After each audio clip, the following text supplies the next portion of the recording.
Welcome, everybody, to Everyday Ethics. I'm your host, Michael Liebowitz, here with the wonderful Persephone. And we have a limited amount of time today. We're going only till 3 Eastern Time, unless I get dragged into going longer. Either way, Persephone, go. Oh, wait. Super chat, super stickers. We love them. Please. Yes, we do. And yes, you have to be ethical every day, Robert. Um, so I have four four potential topics. So you tell me what you want to talk about. Do you All want to talk right. about burnout or weaponized incompetence or ethical dilemmas or a topic that I saw, a question, a moral question that I saw that applies to me? Pick one. Surprise me. Okay, so I saw someone posted on Reddit moral dilemmas, and they said, should I be a bridesmaid in a wedding that I don't agree should be happening? Now, this is really funny because recently I was a bridesmaid in a wedding that I didn't think should be happening. And I had said to both parties who were getting married separately, I had said to them, I know you guys have been together for a long time. Are you sure that you're not like rushing into this? And I tried to be very gentle and tactful in the way that I said, hey, so I don't know that getting married is the right call, you know? I also don't want to get involved really in someone else's relationship and be like, yo, you should not be getting married, but really they shouldn't have gotten married. They were both cheating on each other emotionally, if not physically. So I had this separate discussions with both of these people, and I said, "Hey, listen, are you sure you want to get married?" But they decided to go ahead with the wedding, and I was a bridesmaid in this wedding. Do you think that that's unethical? I don't even like. I mean, these problems are like. I don't know. I mean, if you're talking about two people that are cheating on each other, do they know they're cheating? Mm, Well, then I would yeah, say that I would bring them to. Did you like? I don't know. They want to get married. They want to get married. I don't know how you're being unethical by being a bridesmaid. I mean, just if you've stated that. I mean, first of all, tell me something because I don't know. I've never been a bridesmaid.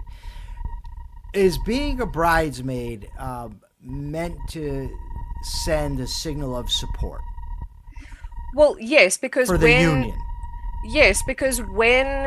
when the couple gets married, oh, your mic is whining. Just mute.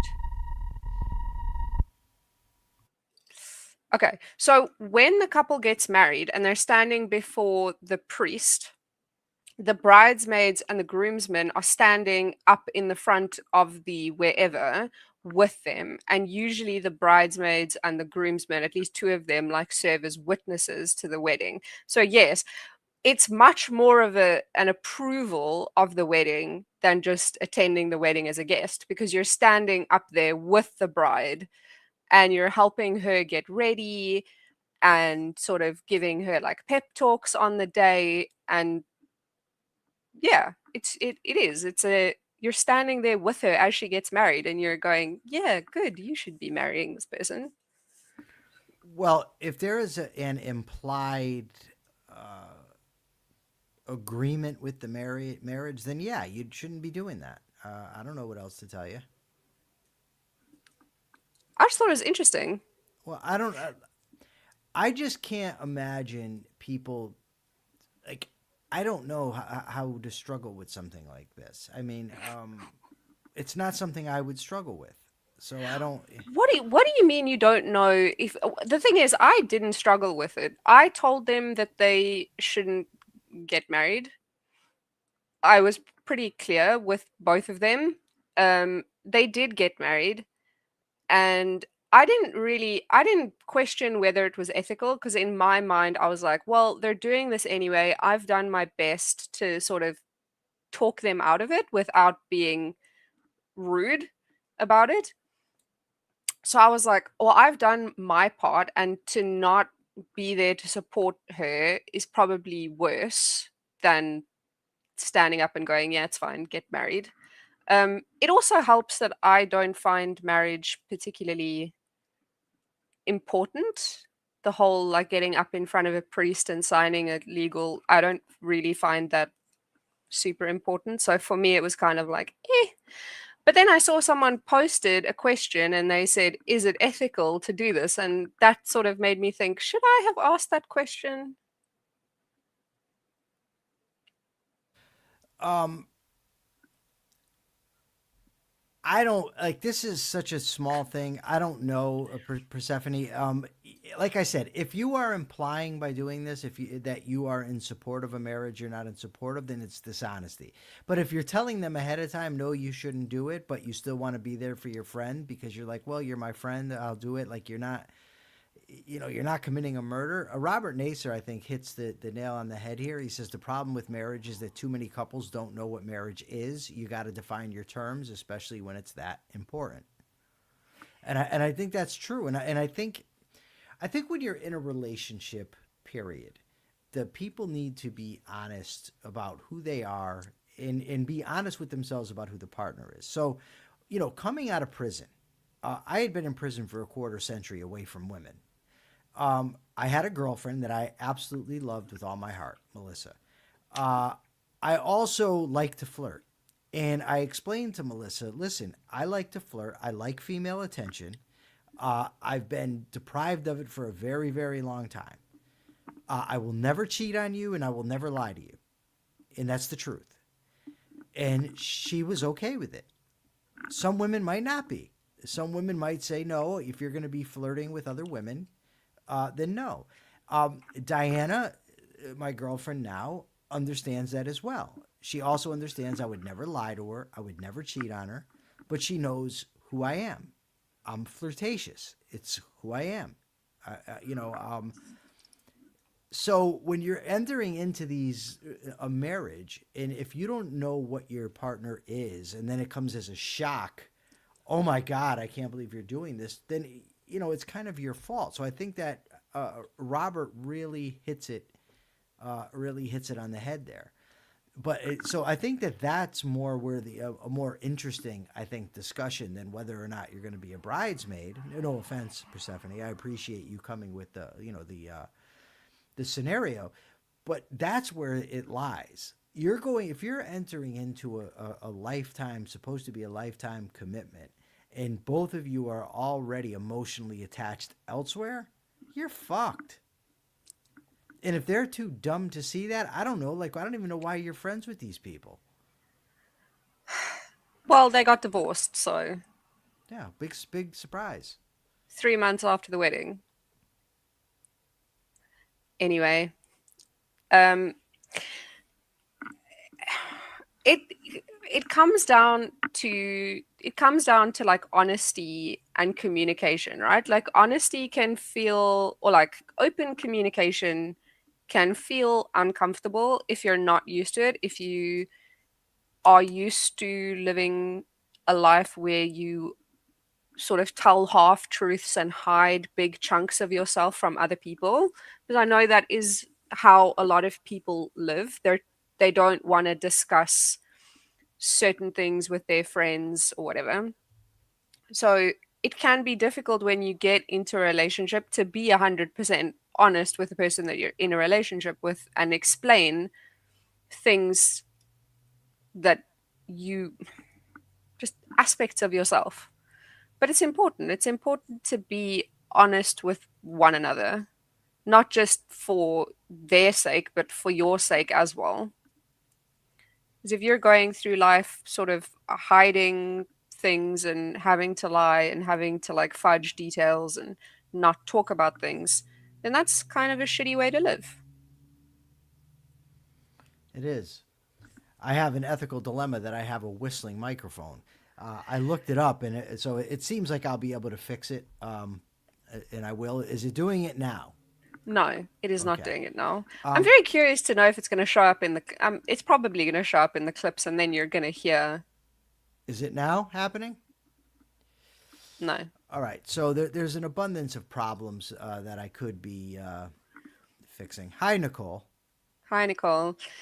Um, okay, so that was the one question. Then the other thing that I wanted to ask you was you don't like talking about sort of ethical dilemmas like the trolley problem. I like real ethical dilemmas. I'm fine with stuff that Yeah. nobody's ever going to face.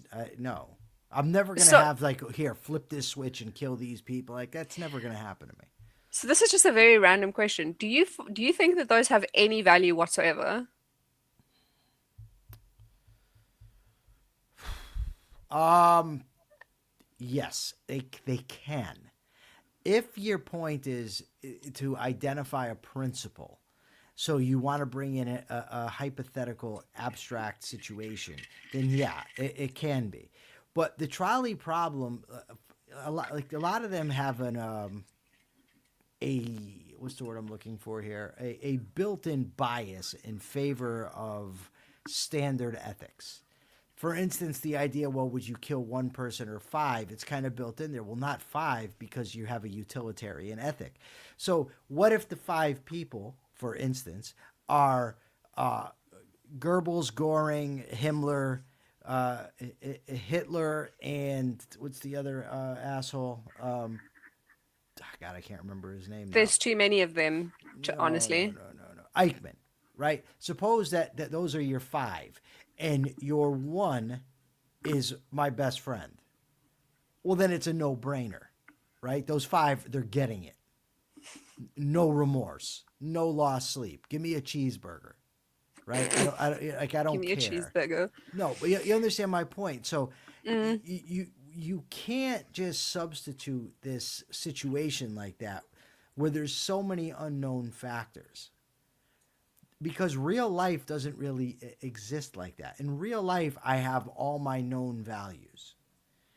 I'm not amongst hypothetical humans about which I know nothing. Does that make sense to you? It does. I The reason I ask is because you see so much of it, people discussing like out there scenarios, and I was just curious if you thought they had any value because I the value that I find in them sometimes is just that they make you think about, if you look at the different versions of problems, they make you think about things in different ways. So, the trolley problem has the variation where you actually have to like kill a person to give them five other people their organs. And I like the way that that makes you think about things differently. Again, I think it can. I don't think it has to. I think that it's going to depend on the scenario. You could come up with scenarios where you're trying to identify a principle, and that's fine if you are going to you want to actually apply the principle in real life. Those types of problems are like gotcha type things, like aha, you won't be able to figure this one out. There's no real right answer, and that's just codswallop. And Oh I'm not yeah, saying, those are annoying. yeah. So you know. It's not to say that no hypothetical is ever good. Let's just make them realistic. Let's like you ever hear the prisoner's dilemma, for instance? Sounds familiar. Well, you've got two prisoners. Look it up to make sure that I get it right, please, Persephone. The prisoner's dilemma. You have two guys are arrested, and if both guys snitch, they get 5 years in prison. If one guy snitches but the other guy doesn't snitch, then the guy that snitches gets off scot free. And if nobody snitches, they do a year. And it's like, well, okay, so what should they do? Well, okay, I don't know these guys, right? So if I'm in that situation, what about the values of the people involved? Is the character of the person such that that person is just never going to talk to cops? Do I know that? In real life, I would know how to gauge somebody else's character. There's the people that I know that would, lie just to, lie about their mother to save themselves from spending a day in prison, right? So what do I know about the other person? What are we exactly being accused of? Am I guilty? There's a whole host of things that need to come into play. But you just, these things figure you could just throw in random people and say, well, what should they do? But I don't know them. I know Persephone, right? I know Mark. I know Robert. I know my friend Subby. So put me in various situations with these people and then say, well, what would you do in these people with the flesh and bone people that you actually care about? Not two hypothetical blank slates about whom, again, I know nothing. Robert asks a very pertinent question here. What if your friend wants to get married on a trolley and the only way to stop it from happening is to divert the trolley into the West Wing of the White House? I mean, why don't you want your friend to get married? It Because doesn't matter. Doesn't matter. It's these hypotheticals, so it doesn't make any difference. Do you see? I I have I have a very broad question. Okay. How do you how do you learn? How do I keep all the women away when they all want me? It's difficult. Beat them off with a stick. I'm not hitting anybody with a stick. How do you learn to, when you're looking at a situation, look at not just the obvious? Is that a very broad question? Do you understand what I'm asking? No. Okay. So something that I find happens with a lot of people that I speak to is that when they are thinking about a problem or they're thinking about a situation, they think about the immediate consequences or the immediate like plus one, right? But Mm-hmm. there's more to there's more to it than that generally. Um, if I wanted to, for instance, help people to look at more than just the immediate consequences, I know that you can't make anyone do anything, but if I wanted to give people advice on how to look at more than just the immediate consequences of an action, do you have any suggestions of how one would go about doing that? Practice? Thank you. Great. I mean, I You're don't very know. you're very good at this. You're very Well, good at looking at here's the problem. So part of it is just like, for instance, I have an awesome memory, right? I didn't do anything to get my memory. It's just there, right? And I remember most everything that happens. And so while part of it is when you're trying to look at thinking in principle is what we'll call it, part of that is training, but part of it is it just comes very easy to me. Whereas there's certain things that come very difficult. So it's to ask me how to convey to somebody else how I'm doing it is not an easy thing. But I would say is you just one of the things that I did train myself to do is just not to accept what comes into my head. Like just because I have a thought doesn't mean it's true. Like if we're sitting here and you do something and or something goes wrong, let's say. And my first inclination is to say, Jesus, Persephone, what the fuck are you doing? Right? I don't just accept that because it comes into my head. I would question it. Well, is this accurate? Is this does this actually correspond to what's going on here? But I've trained myself so it's almost an automatic thing that I do is immediately even when my mother died, for instance, they called me down to the lieutenant's office, or rather to mental health, and the lieutenant was there and he told me your mother committed suicide. So the immediate thought that comes into my head is, are they sure it's her? Could it be somebody else? But I know those are the knee-jerk defense mechanisms. So without even like trying, that went gone out of my head. Yes, it's true. This is fact. This is reality. It's not make believe. You understand? It's not a mistake. I knew that those were my psychological defense mechanisms kicking in. So similarly, when I'm driving with Subby and I'm trying to use my phone and he hits a bump, when it comes into my head, this fucking asshole, I immediately say, no, this is normal driving. He didn't do anything wrong. It's just the way it's going. Uh, and like, I mean, it sounds simple, but practice. I made a commitment that I was going to think objectively about things, that I wasn't just going to accept whatever happened whatever I happened to feel, whatever I happened to think. So you have to start with that commitment. And then, I mean, you read, you train yourself to think logically, to understand connections between things, to understand relationships. And it's just practice, practice, more practice with commitment. And I don't have, there's no silver bullet, right? Here, think in principle, anticipate consequences beyond the immediate. It comes with practice. A big help to me was studying economics, to be perfectly honest, because it was training to do just that. Why are you smiling at me? Because I'm so cute with the light shining in my face?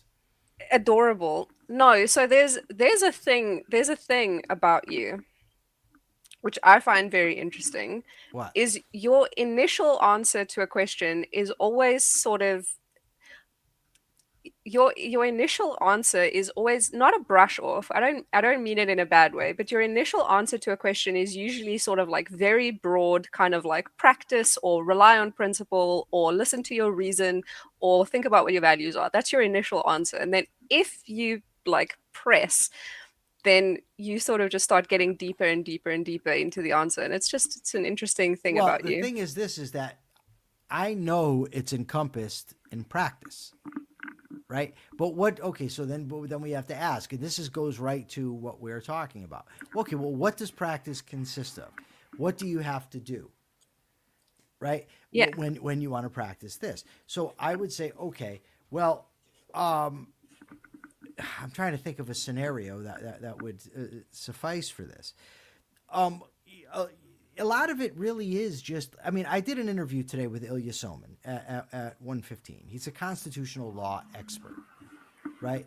So I interviewed the guy. Now, I'm able to have that conversation with him. Obviously, I'm not on his level when it comes to constitutional understanding, but for the sake of the discussion that we were having today, I was equipped. I wouldn't ask him on the show if I couldn't have that conversation, right? So that's another part of it. It's being prepared. It's studying and being prepared. It's, Abraham Lincoln once said, "I will study and prepare."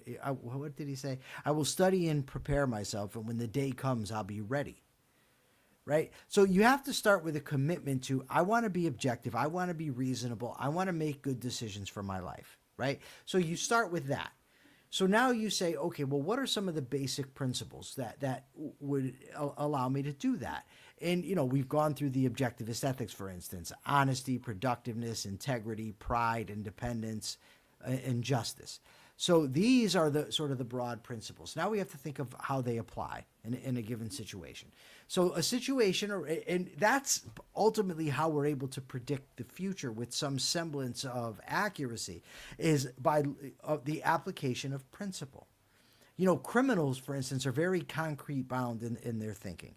They don't understand, okay, yeah, I sold drugs and I got arrested and went to jail, but I was selling heroin. Maybe if I switch to coke, that won't be the problem.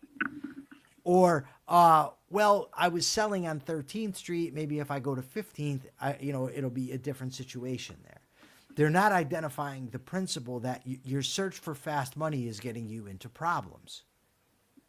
And to learn that takes training. It takes practice. And,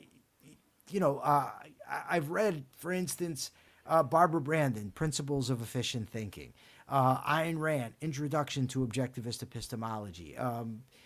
Being Logical, Rule Book for Argumentation. When Good Thinking Goes Bad. How to Think Straight. I took a course in online course in thinking logically, identifying logical fallacies. I've studied, for instance, cognitive behavioral therapy, where they lay out cognitive distortions. So it becomes like when you enmesh yourself in that, it becomes like automatized now. So when you ask me about it, my first answer is practice. Right? Because it's what I'm doing automatically.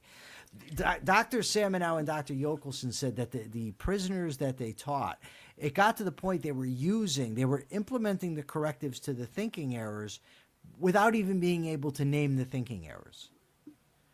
It just becomes automatized. Now, it's never fully automatized, of course. It always takes effort. The Art of Thinking by Peikoff, which I haven't read, Jim, but thanks for pointing that out. No. There's a No, book you haven't read? yeah, but I'll tell you what, I did do Peikoff's course, Understanding Objectivism, Objective Communication.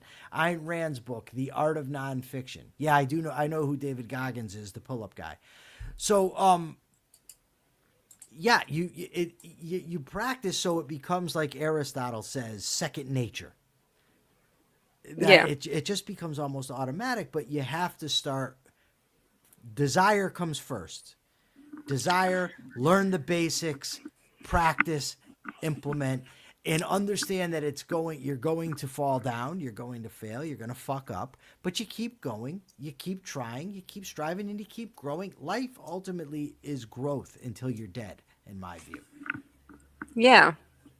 So, I mean, it's easy for you now, but I'm assuming it wasn't easy for you in the beginning. Hell no. It's difficult, especially when you've got, when you're as fucked up as I was, right? I mean, you have to understand something. I would as soon steal from you as I'd say hello.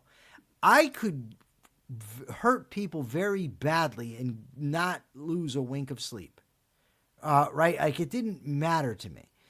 I wanted what I want when I wanted it. I didn't give a damn who got hurt, and that was it. And there's so many problems that are enmeshed in there that I had to work through.